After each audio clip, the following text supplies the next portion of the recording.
Bienvenue sur Leadershift, le podcast qui fait bouger votre leadership. Bonjour, c'est Vincent. C'est l'été. C'est la pause estivale de Leadershift. Et donc, comme chaque année, j'ai décidé de faire des rediffusions. Cette année, au programme, j'ai décidé de faire dans le léger. Donc, nous aurons 4 épisodes dédiés à une série sur le guide du scénariste, The Writer's Journey. Quelles histoires nous racontons, pourquoi, quelles sont les étapes de ces histoires, c'est toujours les mêmes, quels sont les personnages qui sont dans ces histoires, ce sont toujours les mêmes aussi. C'est léger, ça s'écoute bien, je pense, parce que ça parle d'un sujet qui est sympathique. Donc ce seront les 4 prochains épisodes pour ces 4 prochaines semaines de juillet.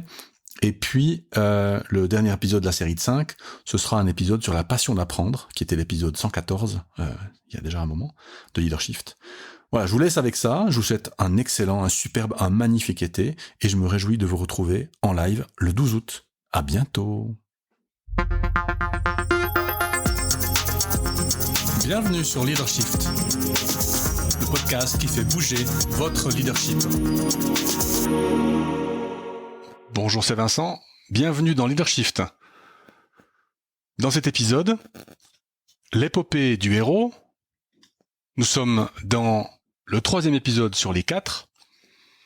Nous avons décidé de regarder, basé sur le livre de Christopher Vogler, The Writer's Journey, lui-même basé sur le livre de Joseph Campbell, The Hero with a Thousand Faces. Nous avons décidé de regarder comment est-ce qu'on raconte des histoires, quels sont les trucs, quelles sont les structures pour bien le faire, puisque dans le dernier épisode de la série, le prochain épisode, nous allons voir comment est-ce que nous pouvons appliquer tous ces concepts, donc épisodes 1, 2 et 3, dans notre vie professionnelle. Donc le voyage, en fait, de Writer's Journey, le voyage est vu comme une épopée classique. Et donc, nous avons vu le concept dans l'épisode 1, nous avons vu les 3 actes des 12 étapes du voyage dans l'épisode 2, et nous sommes maintenant à l'épisode 3, nous allons voir les 8 archétypes de personnages. Quels personnages retrouvons-nous dans les histoires que nous aimons ? Il y a 8 archétypes de personnages que nous allons regarder l'un après l'autre, avec chaque fois une définition et ou une étymologie. Vous savez que j'aime les mots, donc on va faire un peu d'étymologie. Une fonction psychologique, une fonction dramatique, et puis peut-être une remarque pour chacun de ces types de personnages. Alors, les 8, ce sont le héros, le mentor, le gardien du seuil, le héros, le messager, le change-forme, l'ombre, l'allié, le comic truqueur. J'utilise et le masculin et le féminin, vous verrez dans la suite, puisqu'il y a des exemples de ces personnages, de ces types dans chacun des sexes.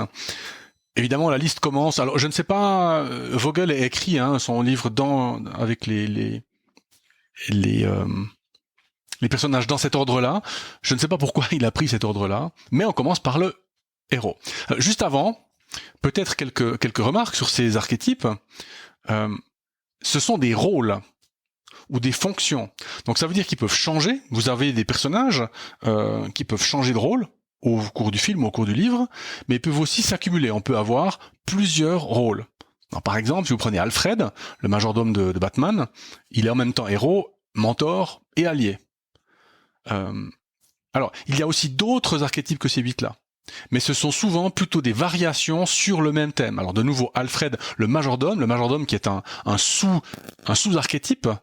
Alfred, c'est un exemple, mais pensez à Sam dans Le Seigneur des Anneaux, c'est aussi un exemple de majordome, entre guillemets. D'ailleurs, que Tolkien a voulu comme majordome, comme second, est une variation de l'allié. D'accord ? Alors allons-y, le héros. Alors, intéressant, le héros, l'étymologie du mot héros, c'est de l'indo-européen, ser, qui signifie protéger ou protecteur, et ser est devenu er et era, déesse protectrice par exemple, jusqu'au latin servo, de conserver, servir, garder. Donc, un héros, c'est quelqu'un qui protège et qui sert. To protect and to serve, entre parenthèses, c'est la devise de la police de Los Angeles. Donc, il y a dans cette idée de protéger et servir une idée de sacrifice personnel. Donc, c'est quelqu'un qui met les besoins des autres avant les siens. Et finalement, vous voyez que c'est une bonne définition d'un héros ou d'une héroïne. Le sacrifice personnel. Et d'ailleurs, dans les drames, souvent, le héros meurt, puisqu'il a commis le sacrifice ultime pour le bien de la communauté, de la planète, de l'univers, en fonction des histoires que l'on lit ou qu'on regarde. Le héros, c'est aussi le nom donné par Homère aux hommes d'un courage et d'un mérite supérieur, qui sont favoris des dieux. Donc on voit que le courage est un des attributs essentiels du héros. Et à mon avis, c'est là où, dans l'épisode 4, nous allons pouvoir rattacher ça à notre vie professionnelle. Quand nous manquons de courage, nous pouvons invoquer l'image du héros et nous dire comment est-ce que je prends ce courage, comment est-ce que j'ai ce courage.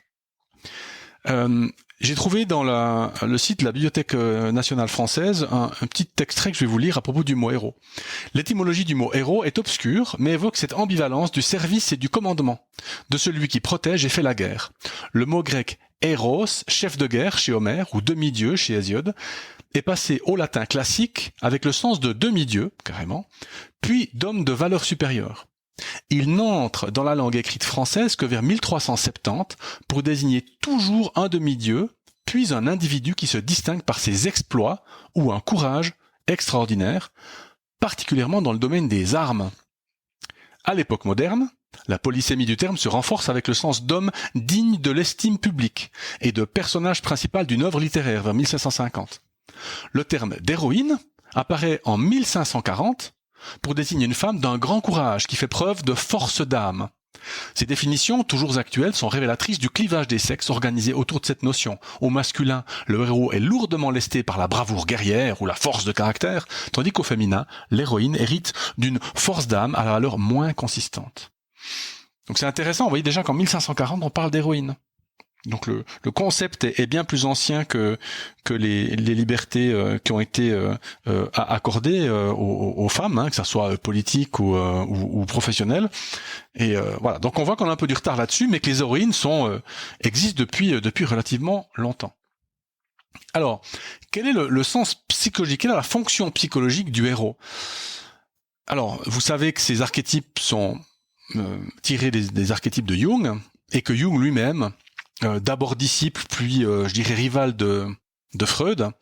Donc le héros, c'est l'ego de Freud. C'est celui qui se sépare de sa mère en particulier et trouve son propre chemin. Vous voyez qu'on retrouve dans cette idée de chemin l'idée de voyage, le voyage du héros, l'épopée du héros. Donc le héros, c'est l'ego, c'est ce qui fait moi, ce qui me distingue, ce qui me sépare des autres. Quelle est la fonction dramatique du héros? Alors il y en a plusieurs. L'identification avec l'audience. Le public doit pouvoir s'identifier avec le héros. Ce qui n'est pas toujours facile au début. Une autre fonction, c'est la croissance, la transformation, l'action, le sacrifice. Et souvent la confrontation avec la mort, avec toutes les formes de mort, physique et ou mentale et ou morale d'ailleurs. Donc les héros, c'est le centre de l'histoire, ou l'héroïne, c'est le personnage que l'on va suivre avec le plus d'attention finalement au cours de son périple. Remarquez qu'un héros, on l'a vu avant dans la définition, on les fabrique, il y a une espèce de statut social du héros. D'ailleurs, on les montre souvent à la fin des films. Souvenez-vous de la célébration à la fin de Star Wars, enfin à la fin du numéro 6, cette espèce de grande célébration avec des drapeaux. Souvenez-vous du Seigneur des Anneaux, à la fin du 3e volet, quand il y a le mariage d'Arwen et d'Aragorn, quand tout le monde est sur cette belle plateforme. Donc, on les fabrique, ils sont reconnus. Le héros, c'est le courage qu'il a montré, finalement, lui donne un certain statut social. Ça, c'est pour le héros. Deuxième archétype, le mentor. Alors, le mentor, on en a déjà entendu parler lors d'un précédent épisode. L'étymologie du mot, vous vous souvenez, c'est un personnage d'Homère qui est précepteur de Télémaque, fils d'Ulysse, et donc précepteur, donc finalement conseiller expérimenté, attentif et sage, auquel on fait confiance. Le mentor est rarement un traître. D'ailleurs, je serais heureux de savoir si vous avez des exemples de mentors qui tournent leur veste, qui sont des mentors change-forme. On verra le change-forme tout de suite. Et donc, il enseigne, le mentor, et il donne au héros ce dont il a besoin pour faire son chemin. Ce qui est intéressant, c'est que l'attribut essentiel du mentor, c'est la sagesse. Pourquoi ? parce qu'en fait, à la base de l'histoire de Télémaque et d'Ulysse, Mentor, c'est en fait Athéna, la déesse de la sagesse, qui prend forme humaine pour ramener Ulysse de ses voyages. Pourquoi ? Parce qu'elle l'aime bien et puis qu'elle n'a pas envie qu'il lui arrive quelque chose. Donc en fait, elle veut aussi aider la famille et son fils Télémaque. Donc le Mentor, c'est la concrétisation, l'incarnation de la sagesse. Et d'ailleurs, c'est intéressant parce que, entre parenthèses, enthousiaste vient du grec théos, qui veut dire inspiré des dieux. Donc le mentor est enthousiaste. Il est sage et enthousiaste. La fonction psychologique du mentor, c'est le soi, toujours selon Freud. Donc c'est la partie divine de notre personnalité. La partie qui représente le meilleur de nous-mêmes, nos plus belles aspirations, c'est notre modèle. Fonction dramatique, alors évidemment l'enseignement. On peut penser à Obi-Wan pour Star Wars ou Miyagi dans le Karate Kid. C'est aussi le mentor qui donne des cadeaux, qui donne des armes, qui donne des pratiques. On peut penser de nouveau à Karate Kid avec le fameux wax on, wax off. Vous savez, quand le Karate Kid passe des jours et des jours à bichonner des voitures en faisant des cercles avec la main gauche et des cercles avec la main droite, pour finalement s'apercevoir qu'il a appris le karaté. Galadriel, typiquement, est un mentor dans Le Seigneur des Anneaux. Elle donne toute une série de cadeaux, dont la fameuse lumière à Sam. Donc, ce sont des cadeaux qui se révèlent pas forcément utiles tout de suite, mais qui plus tard dans l'histoire vont être d'une utilité critique pour la suite de l'histoire. On peut aussi donner comme fonction dramatique au mentor la conscience, Geppetto dans Pinocchio, ou l'inventeur, la personne, le mentor qui va inventer un outil, un gadget. On peut penser à Retour vers le futur avec, j'ai oublié son nom, le professeur, et puis Q dans James Bond, qui est aussi une forme de mentor. L'avantage du de l'archétype mentor, c'est qu'il est très flexible. On peut lui faire jouer beaucoup de rôles différents, enseignant, conscience, inventeur, et donc il est présent dans beaucoup des histoires que vous pouvez lire ou voir. Voilà pour le mentor. Le prochain, le gardien du seuil, the threshold guardian. Le gardien du seuil représente, définition, c'est l'épreuve. C'est l'épreuve symbolisée par un personnage qui valide le statut du héros et lui permet de passer à l'étape suivante de son épopée. C'est pour ça qu'on l'appelle le gardien du seuil, c'est comme un seuil de porte. Avant de passer la porte, il faut passer le seuil. Enfin, pour ouvrir la porte, il faut passer le seuil, et pour entrer dans la pièce, pour entrer dans l'étape suivante. Donc c'est une série d'épreuves, et il y a souvent, dans les films en particulier, ou dans les livres, plusieurs gardiens du seuil. Il peut aussi y avoir plusieurs combats avec le même gardien du seuil, mais avec dans des occasions différentes. Souvent, le gardien du seuil peut être un lieutenant du grand méchant. La fonction psychologique du gardien du seuil, selon Freud, c'est la névrose. Selon Freud, c'est ce qui nous retient en arrière. C'est ce que nous devons dépasser pour avancer, pour progresser, donc nos attaches, nos blessures. Donc les gardiens du seuil peuvent aussi refléter un défaut du héros. On peut penser à... d'ailleurs, on pourrait voir la Bible comme une histoire. On pourrait essayer d'appliquer à certaines histoires de la Bible la structure de Vogler. Et par exemple, quand le diable tente Jésus pendant 40 jours dans le désert, il le tente avec quoi ? Il le tente avec le pouvoir, qui pourrait être finalement une faiblesse de Jésus, fils de Dieu. Vous imaginez le pouvoir. Donc, les gardiens du seuil vont souvent vous tenter ou vous essayer de vous battre avec un de vos défauts. La fonction dramatique, elle est simple, c'est le test. C'est la progression par l'action. Donc vous voyez que là où le mentor entraîne, le gardien du seuil, lui, il valide, il certifie. C'est une fonction très importante pour montrer au public la progression du héros, les différentes étapes qu'il a traversées, qu'il a passées pour arriver au bout de son histoire. Voilà pour le gardien du seuil. Archétype suivant, le héros. Le héros, AUT, donc le messager. J'utiliserai le mot de messager histoire de ne pas confondre maintenant. L'étymologie est intéressante. Ça vient de Hiro, H-Y-R-A-U-T, en ancien français, qui lui-même vient de l'ancien bas vieux francique, je ne l'invente pas, Herivald, qui est une forme infléchie de Arivald, qui veut dire chef d'armée, composé de Hari, armée, et de Vald, qui règne. Donc en fait, le héros, à la base, c'est un chef de guerre. Ensuite, on l'a transformé en officier, et ensuite, on l'a transformé en officier qui annonce les nouvelles, les défis, les batailles. C'est donc un messager officiel. On pourrait penser à Mercure, le messager ailé dans la mythologie latine. Oui, c'est Hermès chez les Grecs. Ou le contraire. Je sais plus. Le messager, sa fonction psychologique, c'est l'appel au changement. Sa fonction dramatique, c'est la motivation. C'est souvent le messager qui va amener l'histoire, qui va amener le maintenant, il faut commencer à faire quelque chose pour soit sauver le monde ordinaire, soit entrer dans le monde extraordinaire. Donc, M, dans James Bond, typique, R2D2 dans Star Wars, voire Gandalf dans Le Seigneur des Anneaux, Gandalf qui explique à Frodon pourquoi est-ce qu'il doit aller à Foncombe. Voilà pour le héros. Le change-forme. La définition du change-forme, c'est un personnage qui change de forme, qui est difficile à saisir, qui est mouvant, qui est ambigu, et qui est d'ailleurs souvent du sexe opposé au héros. On peut penser dans La poursuite du diamant vert, un vieux film des années 80 que j'aimais beaucoup. On peut penser à Michael Douglas, qui joue l'opposé de Kathleen Turner, et qui est un peu un change-forme. On ne sait pas jusqu'à la fin du film si il va la trahir ou pas. On peut aussi penser à Gollum, qui est un change-forme tout à fait typique, puisqu'il est même joué à un moment donné, une des scènes célèbres du film, c'est quand Gollum et Sméagol prennent peu à peu l'un et l'autre possession du corps du personnage pour exprimer les deux facettes de sa personnalité. Donc on a le change-forme vraiment dans toute sa splendeur. La méchante reine dans Blanche-Neige est aussi un change-forme, puisqu'au début, elle semble gentille. Alors on la voit avec son physique. On pense aussi à la vieille des 101 Dalmatiens, qui semble être gentille, mais quelque part son physique la trahit. Mais le héros, lui, pense que c'est une alliée. Donc le change-forme peut alors lui, par contre, être perçu comme un allié ou comme un ennemi en fonction de la position dans l'histoire. Il y a un sous-type du change-forme qui est très connu, qui est la femme fatale. On peut penser à Ève dans la Bible ou dans Sharon Stone dans Basic Instinct. La fonction psychologique, en fait, du change-forme, c'est d'exprimer l'autre côté des qualités du sexe opposé. Finalement, si je suis un héros féminin, le change-forme va montrer mes qualités masculines. D'accord ?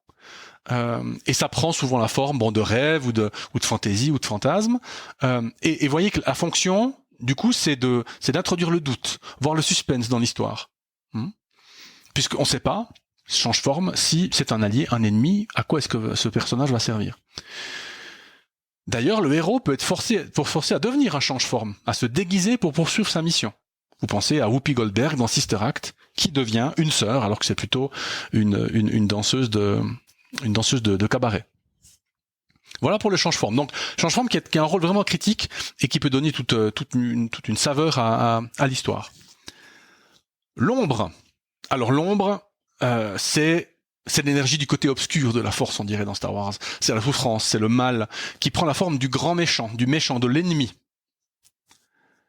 Mais c'est plus l'ombre, c'est vraiment le concept, c'est ce contre quoi nous nous battons en tant que héros. L'ombre, c'est le danger existentiel. Ce qui est très intéressant, c'est que pour reprendre le Seigneur des Anneaux, vous voyez que l'œil de Sauron ne prend jamais forme. Alors il envoie ce qu'on avait appelé des ennemis, mais ce n'est jamais l'ombre elle-même. Un bon et un vrai méchant peut être humain, voire vulnérable. Et c'est une tendance que vous aurez peut-être remarqué ces derniers temps dans les films ou dans les séries. Le vilain, le méchant a une raison pour être qui il est. Par exemple, le dernier Joker, qui d'ailleurs, je crois que l'acteur a gagné un Oscar pour son rôle de Joker. Il y a aussi un des films avec les Avengers où on essaie de comprendre pourquoi est-ce que il a une tronche bizarre, toute carrée, j'ai oublié son nom. Pourquoi est-ce qu'il est devenu qui il est ? Il y a aussi un des James Bond où on voit le héros, le vilain, le grand méchant, souffrir et ensuite vouloir se venger. Donc, on a tendance à faire des vilains, des héros qui deviennent très très humains finalement. Pourquoi ? Pour rendre le combat encore plus difficile, puisqu'on va devoir défaire quelqu'un qui a aussi des qualités humaines comme nous, héros. Voilà pour l'ombre. Alors, l'allié, personnage qu'on aime beaucoup dans les histoires, du latin alligare, attaché. C'est quelqu'un qui nous est attaché dans l'histoire, et donc c'est l'aide, le compagnon, la ressource, le partenaire, le confident, l'ami. La fonction psychologique de l'allié, c'est la partie cachée de notre personnalité, nos capacités non révélées. c'est ce que nous ne savons pas forcément de nous-mêmes, que l'histoire et les gardiens du seuil en particulier vont révéler. Donc c'est une partie cachée de nos personnalités, mais qui est concrétisée, qui est incarnée par un personnage dans l'histoire. La fonction dramatique de l'allié, c'est de rendre le héros plus humain, plus accessible, et alors surtout de faire avancer l'histoire, de faire aussi découvrir le monde avec les yeux du public. Vous aurez souvent un allié qui va expliquer au héros quelque chose que nous, public, nous ne savons pas non plus. Typiquement, dans les films de science-fiction, souvent un allié, c'est un scientifique qui va vous expliquer le voyage dans le temps ou que sais-je. L'allié, le rôle, la fonction de l'allié peut être joué par une équipe d'alliés ou par une succession d'alliés, les uns derrière les autres. Remarquez, il peut être aussi animal ou en tout cas non humain. Par exemple, vous pourriez me dire, mais dans l'agence Tourisque, vieille série des années 80, je montre encore mon âge, qui est le héros ? Le héros, finalement, ce sont presque tous des alliés. Alors on pourrait dire que c'est Hannibal le héros, mais et d'ailleurs, vous pourriez retrouver certains des archétypes dans l'agence Tourisque de ceux que nous avons vus. Donc, l'allié, c'est la personne qui va aider le héros à réussir son voyage, et alors il est souvent sacrifié dans les histoires modernes en particulier. Beaucoup d'alliés meurent pour alors simplement ajouter un contexte émotionnel fort à l'histoire. Et enfin, le dernier de la liste, mais qui n'est pas le moindre, c'est le comic trucker, le trickster en anglais, qui alors lui, c'est l'énergie des bêtises, des sottises, des gags, de l'humour, l'énergie du chaos. Alors il y en a plusieurs, Bugs Bunny en est un, Jack Sparrow en est un aussi. Tyrion Lannister est un trickster dans Game of Thrones. Loki est en fait le roi des truqueurs. Alors, il n'est pas tout à fait démontré comme ça ou montré comme ça dans Avengers. Je pense que c'est dommage, puisqu'en fait, Loki peut être certaines fois tout à fait bon et gentil, et certaines fois tout à fait méchant. C'est en fait c'est vraiment le personnage chaotique par essence. C'est l'énergie du chaos, Loki. En parenthèse, on revient à l'agence Tourisque. Notre aviateur favori, dont je viens d'oublier le nom, est un comic trucker. La fonction psychologique du comic trucker, c'est de représenter le chaos, le changement, et du coup de nous ramener à la réalité avec « Ah oui, c'est pas parce que je suis devenu héros que je flotte et qu'il n'y a aucun problème ». Le héros, il a des contacts avec la réalité qui peuvent être soit provoqués par des événements chaotiques, soit par des gags, des gags de comiques troupiers, des choses tout à fait ridicules, mais qui nous font rire et qui nous ramènent à la réalité. La fonction dramatique, simple, le rire, la détente, mais aussi une espèce d'égaliseur finalement. Vous voyez qu'on peut, avec l'humour, on peut limer les égos surdimensionnés. On peut aussi aider les personnages qui ont de la peine dans l'histoire à remonter, à obtenir un autre statut. Finalement, le comic trucker, c'est provoquer le changement. C'est vraiment faire avancer l'histoire, c'est un catalyseur. Voilà, nous avons vu les 8 personnages, donc le héros, qui est le centre de l'histoire, le mentor, qui va lui donner les ressources dont il a besoin, le gardien ou les gardiens du seuil, qui vont le tester avant le test final, le héros ou le messager, qui va lui annoncer qu'il doit se mettre en route, le change-forme, qui va introduire un élément de doute et de suspense, l'ombre, dont la manifestation visible sera le grand test pour le héros, l'allié, qui, comme le mentor, va aider, mais de manière très concrète, très pragmatique, le héros. Et puis le comic trucker, qui peut jouer plusieurs rôles, mais dont le rôle principal est le chaos et l'improbable. Nous avons nos héros, nous avons nos étapes. Voyons dans le prochain épisode comment est-ce que tout cela peut nous aider à raconter des histoires, pas n'importe quelles histoires, dans notre vie professionnelle. J'espère que cet épisode vous a plu, et je vous dis à la semaine prochaine. Ciao.